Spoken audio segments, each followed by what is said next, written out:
Welcome to my Love Sober podcast, Inspiration for Alcohol-Free Living. I'm your host, Chris Hartle, certified This Naked Mind coach with any grace and a flight attendant with a big German airline. In this podcast, I would love to explore with you the role of alcohol in our lives and culture without rules, pain or judgment.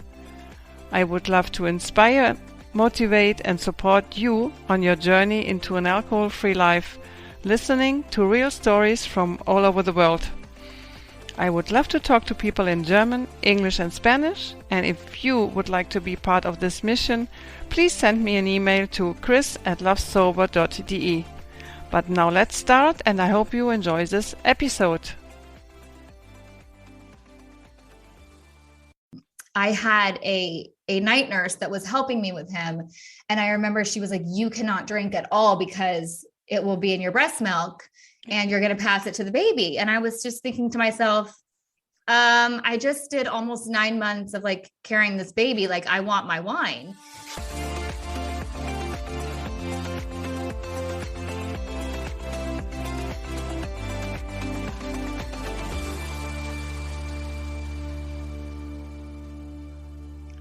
Hello.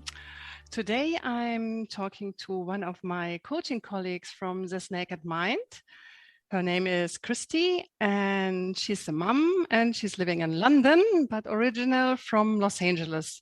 So we were actually in a coaching group together in the European group, and I'm so happy to have her here today, and she will tell you her story why she quit drinking. Hello, Christy. Welcome to the Love Sober podcast in Germany. Hey, Chris.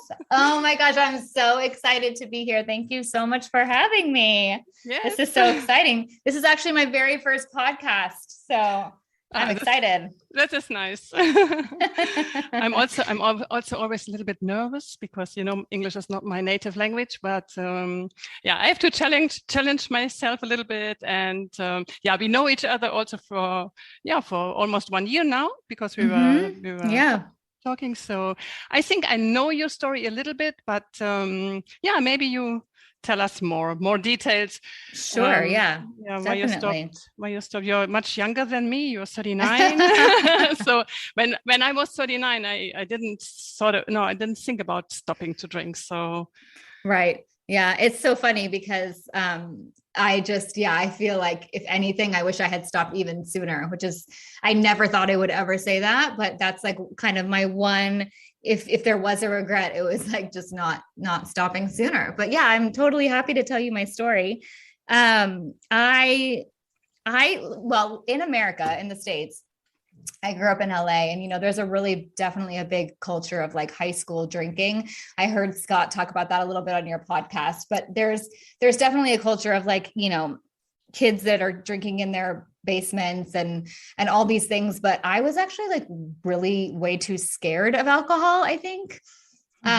So the first time I tried anything actually was, my best friend's mom was a flight attendant like you.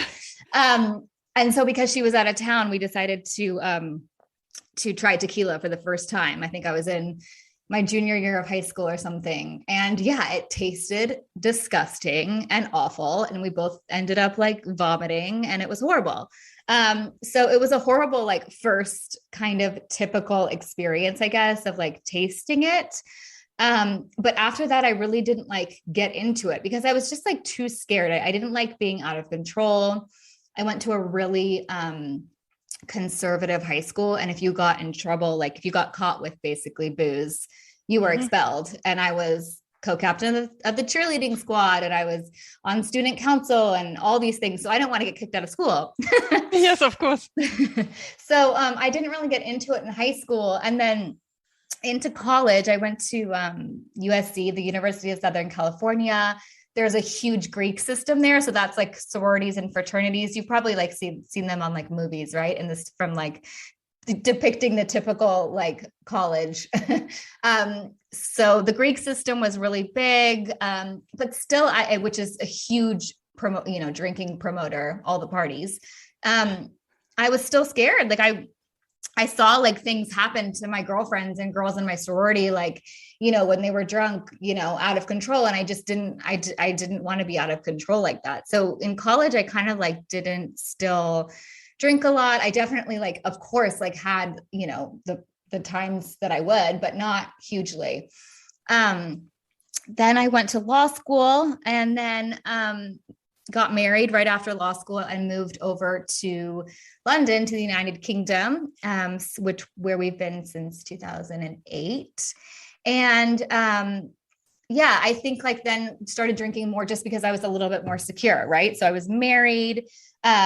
We did a lot of like fun, fancy dinners in Mayfair. Like London is like, you know, known for all its like members club and fancy restaurants. And so I got really caught up in like the wine tasting and like fancy cocktails and, you know, getting dressed up and going out and drinking a lot. And then I don't think things like really started to like get dicey or like change for me until I had kids. And so I had my daughter. I found that taking a break from alcohol while pregnant was really hard. Like, I don't know if you found that with when you were pregnant with your kids, Chris, but I was like I think miserable. This was the only time or twice I really didn't miss it. Oh, really? I missed it. No, I mean, I didn't. I don't know why. I don't know exactly why, but no, I stopped also the first day I knew it, and it was very, very easy, very easy. But then I think after birth, after giving birth, I started it directly. Yeah. Yeah. Yeah. So I found it very difficult. I had my daughter and then I had my son, and my son was premature. And so I found it really, really stressful because it was like an emergency C-section. It was quite traumatic. And I had a night nurse that was helping me with him. And I remember she was like, you cannot drink at all because it will be in your breast milk and you're going to pass it to the baby. And I was just thinking to myself, I just did almost 9 months of like carrying this baby. Like I want my wine. And I was sneaking, Chris, I was sneaking wine from the baby nurse at one point, like in a closet in my room, like trying to like sneak my wine because I literally just like felt like I needed it so badly. I can understand. Yeah. That I couldn't even give it up. Like when the baby nurse was there to help me, which was like, I used to laugh about that story and now I'm just like, oh, wow. So I guess like then, right. Like when I had kids, the whole reason for drinking changed, you know, it became, as it does, I think for so many moms, this like, we use it as like a treat because we've had a really long day with our kids. We use it as like a coping mechanism because they're like, you know, stressing us out. So I think that's when like the reasons, it wasn't like, oh, to go out and be fun and fancy at like a really fun, you know, night out in London. It was more like to get through the day or to end the day because it was a hard day. So I think that's like when it kind of like not only ramped up, but also the reasoning behind it changed, you know? And then my mom passed away, which is kind of like a whole story in and of itself. But my mom and I were super, super close growing up, and she wasn't ever a drinker. And my dad wasn't a huge drinker growing up when I was growing up. And so we were so, so, so close. Like I would talk to her almost every day, even when I moved abroad. In kind of the later part of my life, when I got married, she started drinking. And when she started drinking, it changed her personality. She was drinking, I think, to cope with a terminal illness, which she was kind of lying to the family about. It was a very complicated story, but she basically was drinking a lot and it changed her personality. And so I kind of, in a really weird way, like lost her before she passed away because she kind of just became this different person. And so when she did pass away, in 2018, I like had no idea how to grieve.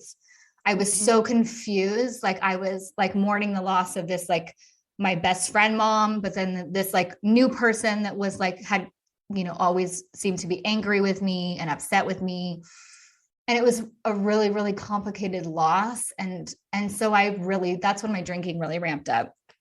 And it kind of like manifested it in this way in like, I was still kind of going out looking like I was having fun. Like I look back on my Instagram, right? Like of those days. And it's like, I'm in Ibiza and I'm like in France and I've got a glass of champagne in my hand and I look fine, but I was I was hurting so much. I was in so much pain. And I think it was just like 2 years of kind of drinking quite heavily to then it was like the thought finally like came into my head of it was one day and I was just like getting ready to meet a girlfriend for lunch and I was hungover and I felt awful. And I just, how we learn in like this naked mind, like when we talk about what's the thought, it's like, what's the neon like light that's like flashing in your head. Yes. I literally saw the thought and the thought was like, if I can just get to lunch and I can have a glass of wine, I'll feel better. And I was like, oh, that's probably not great. Was not. And yeah. And then I kept drinking until it was actually the anniversary of my mom's death, like 2 years on. And I was like, it hit the anniversary 2 years on hit me really hard. I had a really, really bad hangover. I was in bed. My closest girlfriends like knew that it was the anniversary of her death. And so they were like trying to call me, but I wasn't picking up the phone. I didn't want to talk to anybody.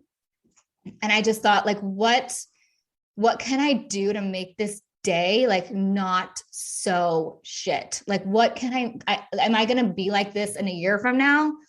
In another year, am I going to be like a total mess, not being able to like be a great parent, hungover because I'm drinking all the time, because I don't know how to grieve.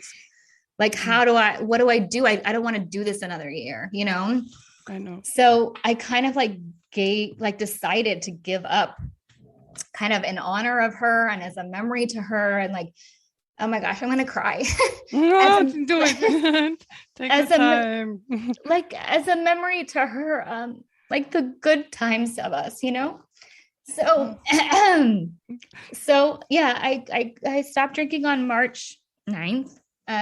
2020, 2020, yes. And that's when the UK went into lockdown. So I like to joke with my husband sometimes that it was like a rehab. I did the same. I stopped exactly 1 month and 1 day after you. And for me, it was perfect. Maybe it was for you also the right time, no? Yeah, it was. It was like, obviously so many horrible things happened during the COVID times and are still happening. But like, for me, it was such a blessing because there was nowhere to go and no one to hang out with and no one to really drink with. And I said to my husband on that day, like, look, I don't want to feel like this anymore. I don't want to feel sad. I don't want to feel hungover. So I'm going to stop. Like, I don't know if it's forever, but I'm going to stop. And like so many of us, I found Annie Grace and Holly Whitaker and Laura McCowan. And I would, we were allowed to go out 1 hour a day for like a walk. So I would put my headphones in and I would listen to these books on Audible. And I kind of just like, I definitely didn't want to go to AA because I didn't love the idea of like declaring myself powerless. Yeah, exactly. It's the same as me. Yeah. Yeah. I didn't like the idea of also like being labeled as having this disease that I was never going to be able to be cured from. Like that just sounded horrible to me. To me, it's the same. Yeah. Also to say that I'm an alcoholic. I always tell people, okay, I had a problem with alcohol and now I don't drink alcohol anymore. That's it. I'm fine. Yeah. Yeah. I mean, I think I definitely like no fault to anybody that's obviously gone through the program. It's helped so many. And I think there's a million different ways to like paths to sobriety. I think we both think that, but it was not for me. No, I attended 2 meetings just to see, and I didn't feel very comfortable. I didn't. Yeah. No. Yeah. So, I mean, I think it's just the fact that there was another way out. You know, there wasn't these other methods and these other schools of thought that you could learn about and really dive into like your thoughts and your beliefs about what you were turning towards the glass for, which was so impactful for me, you know. But how did you find them? Was there already a sober movement in the UK, or did you just search on Google how to become sober, how to not drink? Yeah, no. Or a girlfriend of mine, it was Catherine Gray's book, yes, The Unexpected Joy of Being Sober, which was the first one I read because a friend had read it. Okay. And then obviously, like when you're on Amazon, right? Like you want to know what is next. And so then it was like, I went from Catherine's book to Alan Carr, Stop Drinking. And then I did Holly Whitaker. And then I finally and then I landed on Annie Grace.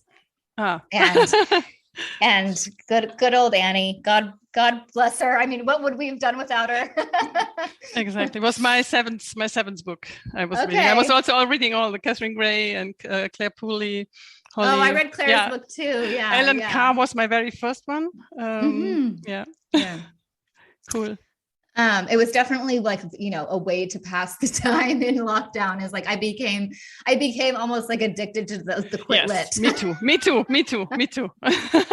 Not without my podcast, without my earphones. I was cooking, I was cleaning, I was walking, I was always listening to one audible book or to one podcast. The same. Yeah, me too. And I mean, it was so enlightening, right? And so when you, as we both know, kind of through our training at This Naked Mind, it's when you get into that thought work and you pull apart your beliefs of why you're drinking, then you slowly like realize that you don't need it and you don't want it. And there's like this incredible freedom that comes from it. Yeah. How long did it take? Do you remember when? Was it very early, after 1 month, 2 months, 3 months? To lose the desire to drink, you mean? Or just to feel the freedom? That's a really good question. I haven't actually thought about it. It's so funny because, you know, with lockdown, there wasn't like this opportunity. So it was, I definitely still had cravings. I remember when we were allowed to travel / we weren't allowed to leave the UK, but we were allowed to leave our house. We rented a house in Yorkshire, and I did the drive, and it was like a crazy 4 or 5 hour drive. And I remember getting out of the car and just thinking, oh, I really could use a glass of wine right now. But the craving, you know, because we learn to sit with these cravings and kind of let them pass and how to cope with them. I think I put on a hair mask and got in the bath and put my earphones in and I started listening. Started listening, and it's just that passed. But I think the total freedom of not wanting it was, I don't know, probably a couple months. It wasn't that long after, just because I learned what it was doing to my body. Exactly. And what it was doing to my brain. And it was I think a huge light bulb moment for me was Holly Whitaker in Quit Like a Woman. She has a chapter that says, I think she's actually rebranded it because I think she got some heat from it, but I don't actually know if that's 100% true. But I'm pretty sure the chapter at one point was called There's No Such Thing as an Alcoholic. And I remember finishing that chapter and literally burst into tears because I was like, there's nothing wrong with me.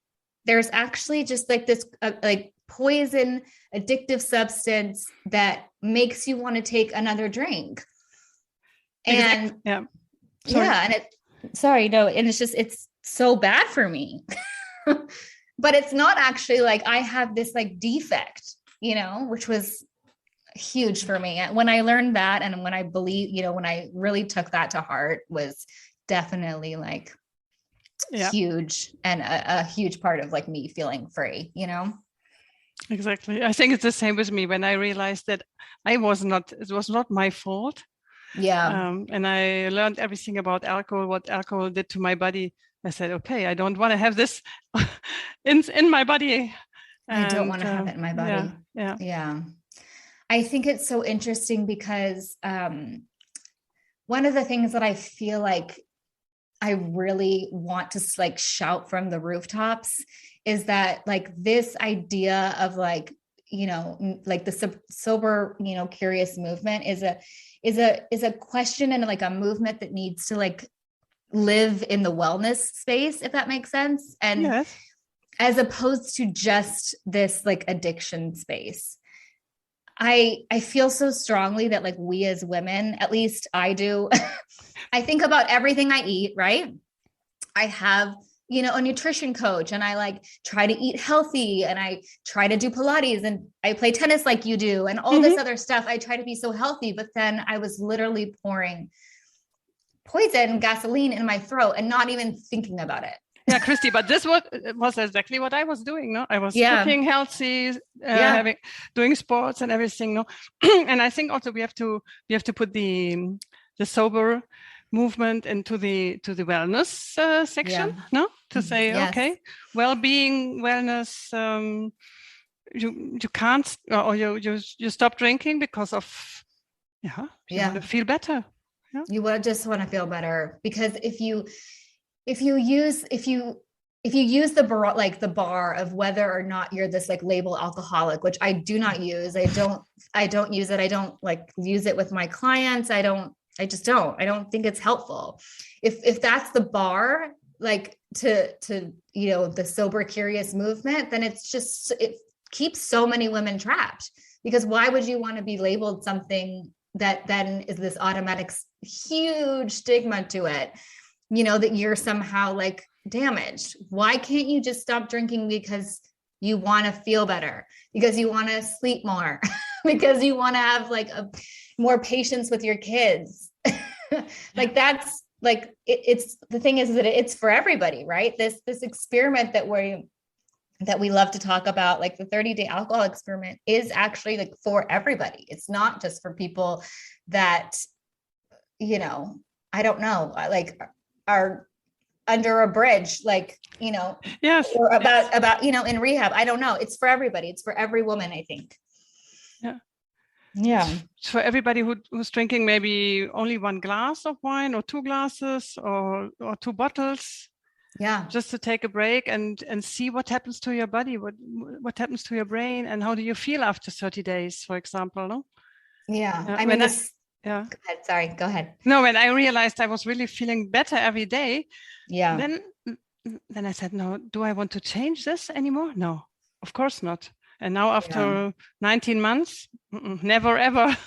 Never, ever. Well, the sleep, right? I mean, when you learn that your body, I don't know if you read Matthew Walker, Why We Sleep. That was, no, I didn't. Oh, you've got to add it to your list. So he basically says that everything to do with health is about sleeping, basically. And I tell you, I slept 10 hours last night. No, it's amazing. No, it's amazing. I was really cold. I said, no, oh my God. I went to bed at 10 and slept till 8 this morning.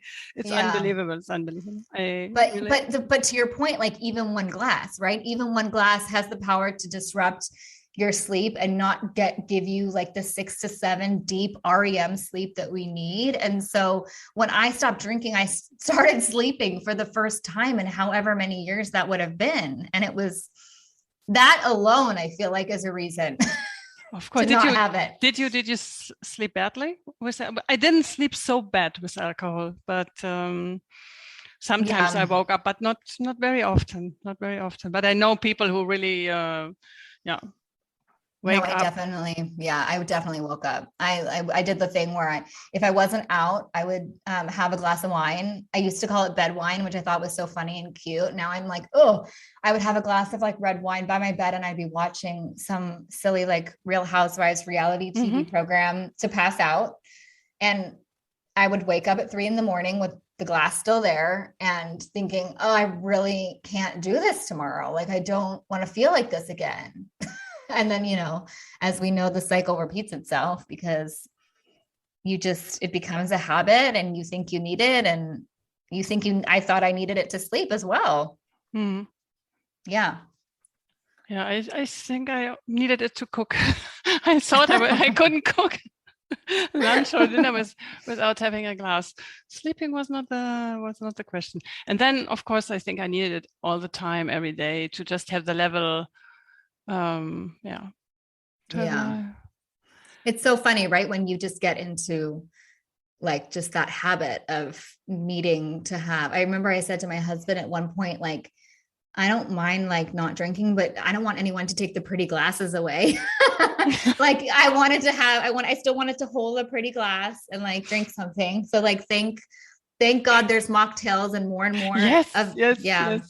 How is that in Germany, by the way? Are there more and more places that like do you have good options over there? We have really good options. And I think next Monday I will have a talk to a girl. She's a manager of a company who sell alcohol-free wines, and they are sending me a huge package to try. And I think we are really getting good options. Alcohol-free champagne and mocktails, and it's getting better. When I'm actually at the place and I like the card, I tell that to the owner. And if the option is not very good, I also say maybe you can improve a little bit your alcohol-free options. So in England it's good. It's really good. And even like when you go out for nice places, that was another thing. I thought I had to have like wine if I was going on a fancy date night or like out to a nice place with girlfriends. But now every place seems to have really nice mocktail options, and like there's more and more companies coming out with like imitation spirits and stuff. So it's like it's awesome. No, I also do it when we go out. We order something nice, and of course I don't need it every day. No, I can have water. I can have ginger water. I love in the winter. I love tea very much. No, but I think last Sunday when my podcast started, we had an alcohol-free champagne to celebrate it, and it's nice. Also, sorry, we had a movie night on Saturday, and it was 2:00 in the morning. And then my partner said, "What about an alcohol-free champagne now?" I said, "Okay, that's nice. Something special, no, because it's not normal." Totally. But like, to your point about cooking, like I think just to have the glass sometimes, right? Like you just get used to it. So, but when you break that habit and you even just change what's in the glass, it's awesome. It's just, you change your patterns. Yeah. Definitely 100%. And so your desire is to help moms, no, in this who struggle with alcohol, no, who are in their 30s and their 40s. Yeah. I mean, I just think this conversation is like for everybody, no matter how much you're drinking or not drinking.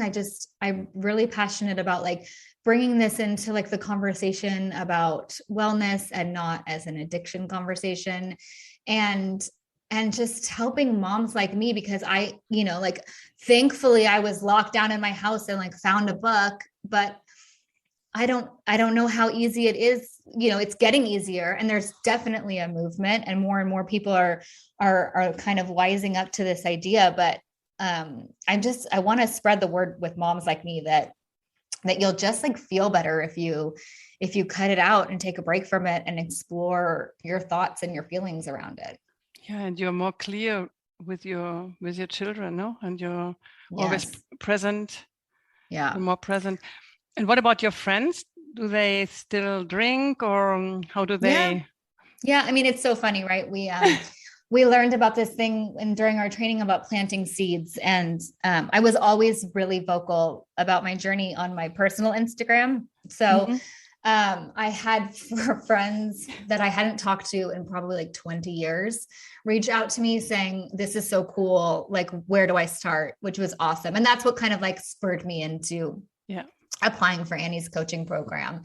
So I definitely like have a few friends that have stopped, and it's been so fun to like share war stories together. Also nice. But then I also have friends that drink, and I have friends that have been really supportive, and then others, like a very small number, but like one or two that like don't get it, and I see them less, but I've realized that those are not my people.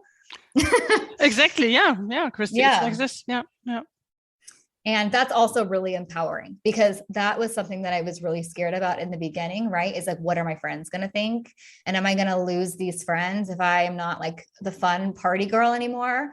But if anything, it strengthened certain relationships. And then like with relationships that weren't so strong, like it made room for new relationships. And that was also a huge blessing for me, because I know who my people are.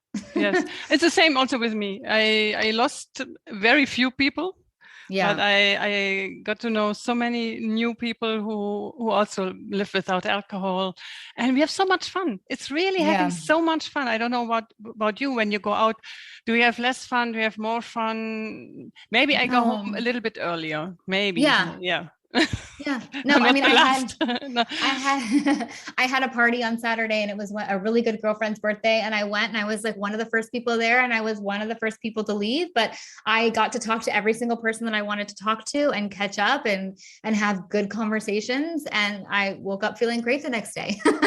So it's like now a no-brainer. And I think that definitely gets easier with time, right? Like I had a client on the phone yesterday, and she was like, I just have no idea like what my girlfriends are going to say. And I just kept saying, it totally gets easier every single time you go out, and every single time you're like with people and you start to feel stronger and more confident. You just get to the point where you're like, this is my decision. I'm doing it for my health and for my family and for my kids. And if you don't get it, like that's your problem.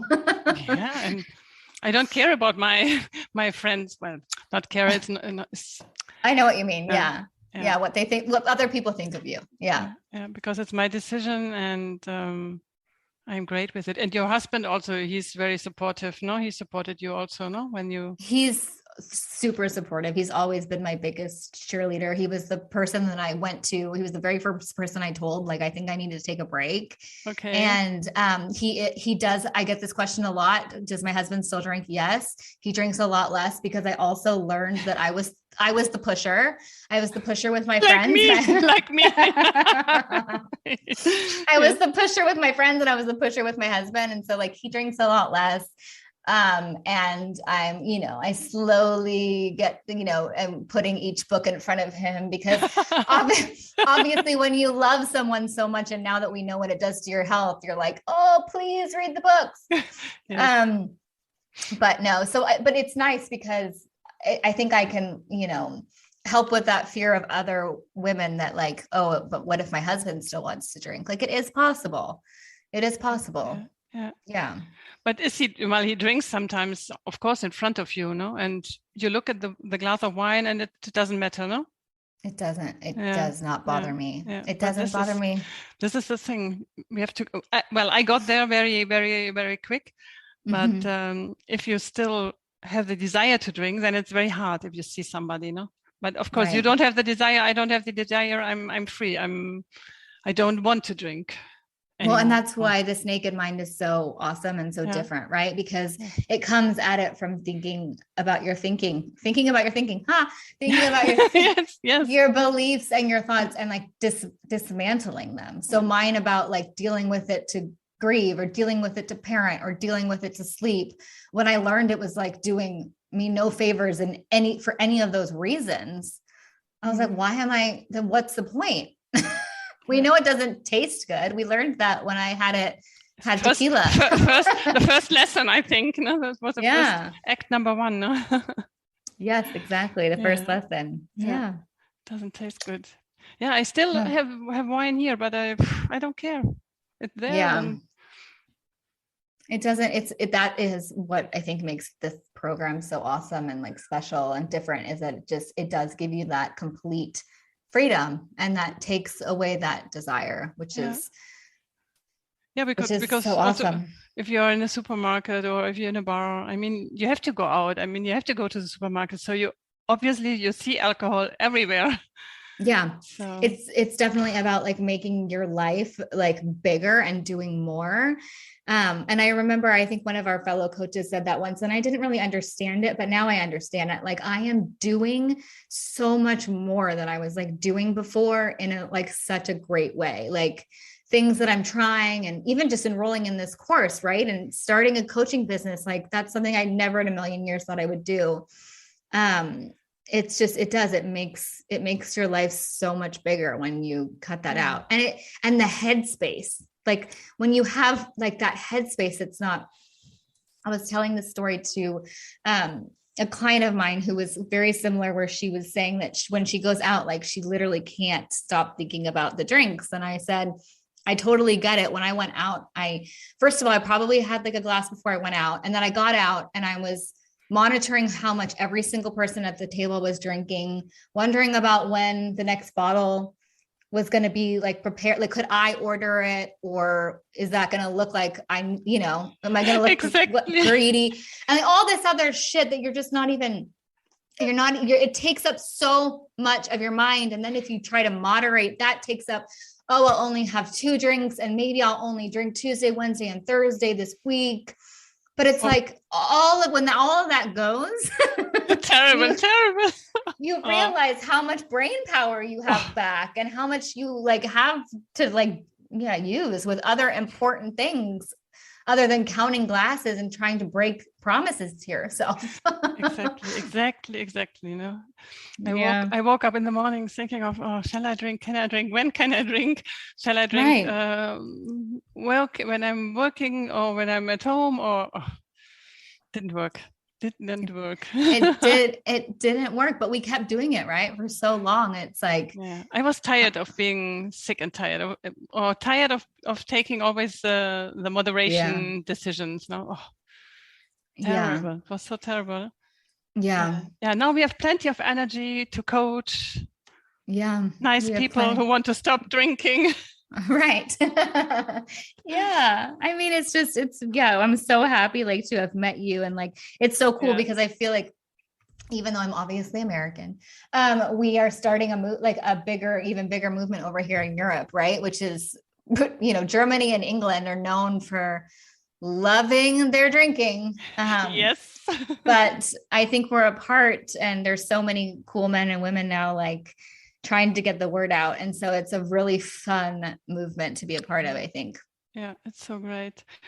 And Christy, where can people or women who would love to work with you, where can they find you? Yeah. So I'm definitely really active on Instagram, which is Love Life Sober with Christy, Christy. And my website is www.lovelifesober.co.uk. And those are the 2 best places, really. It'd be really fun to, and this is what I was going to say. For any listener of yours that wants to quote this podcast, I'm happy to give them a free discovery call. So if they just want to reach out and mention you in this podcast, I'm happy to talk to them. Oh, cool. Super. Yeah. So that'll be fun. And then I'm also running a dry January program, and that's going to be something that you can do either with or without coaching. So if you would prefer to like not engage with anybody and do kind of like self-study, it's going to be like just videos and homework and tactics and all this cool stuff, journals that you get every day that you can do on your own. And so that's available like on my Instagram and my website as well. And then there's always the option to do a really huge deep dive, change your life forever, and do coaching, which is super. Is great. Yeah. So, I will put all the details, of course, in the show notes. So thanks, babe. Yes. Oh, this was so fun. I had such a blast doing this. Thank you so much. No, thank you, Christy, for being my guest. It was really nice talking to you. Yes, it was great talking to you too. So we have to improve this naked mind movement a little bit in Europe, and to spread the voice. And we can recommend the book, This Naked Mind, of course. Mm-hmm. So talk to you soon, Christy. Have a nice time. Talk to you soon, Chris. Time. Thank you. Bye, babe. Bye. Thanks. Bye. Thanks for having me. Bye.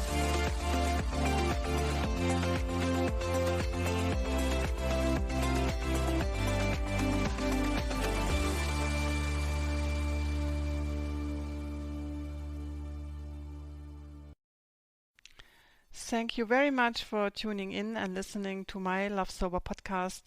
I hope I could inspire, motivate, or support you a bit. My mission is to show you with enthusiasm and love that life without alcohol is so beautiful and that changes are possible. I stopped drinking at the age of 56 and started a podcast at the age of 57. So where do you wait for? Start now. Everything is possible, no matter at what age. If you like to have support or just a chat, have a look on my website lovesober.de or send me an email to chris@lovesober.de. And if you like to be my guest, please write me an email. I also invite you to be part of my private Love Sober Facebook community with people from all over the world. You can find the links in the show notes. If this was kind of fun to you, I invite you to hit subscribe and share this with your friends and family. I would be grateful if you would take a moment to rate and review this podcast, so together we could reach more people who are looking for an alcohol-free life. Thank you so much for being my guest, and I can't wait to see you next Sunday. Bye bye.